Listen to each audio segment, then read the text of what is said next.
ሰላም አለይኩም ወረሕመቱላሂ ወበረካቱ። ሰላም እንዴት ናችሁ? ወንድማችን እዚህ አንድ ጥያቄ ይጠይቃል።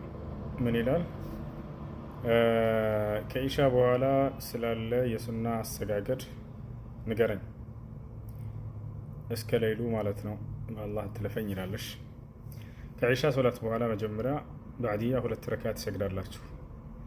ነቢያችን ሰለላሁ ዐለይሂ ወሰለም ሐዲስ ላይ እርሱን አስመልክቶ ምን አሉ?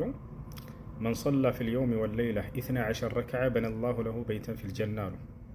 በቀንና በሌሊት 12 ረክዓ ሱና ሶላቶችን ለሰገደ ሰው አላህ በጀነት ውስጥ ቤት ይሰራለታል አሉ። እነዚህ ሙሉ ልንገራቸው፣ አዳምጡ። ከሱብሒ በፊት 2 ረክዓ፣ ከዙሁር በፊት 4 ረክዓ 2 ከዙሁር በኋላ 2 ረክዓ፣ ከመግሪብ በኋላ 2 ረክዓ፣ ከዒሻ በኋላ 2 ረክዓ። ይሄ ነው። ሌላኛው ከሌሊት ሶላቶች መካከል ነቢያችን ሰለላሁ ዐለይሂ ወሰለም የሌሊት ሶላትን ከነዊትሩ 11 ረክዓ ይሰግዱ ነበር።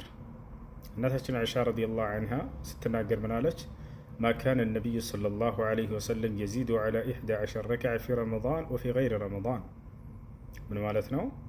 የአላህ መልእክተኛ ነቢዩ ሰለላሁ ዐለይሂ ወሰለም በረመዳንም ከረመዳንም ውጭ ከ11 ረክዓ በላይ ጨምረው ሰግደው አያውቁም የሌሊት ሶላትን አለች። እንዴት ነበር እሱ ከተባለ 2 8 ከሰገዳችሁ በኋላ ዊትር ደግሞ 3 በአጠቃላይ 11 ማለት ነው። ይሄ ነው የዊትሩን ሶላት ነቢያችን ሰለላሁ ዐለይሂ ወሰለም የመጀመሪያው ረክዓ ላይ የሚቀሩት ሰቢሕ እስመ ረቢከል አዕላ ነበር።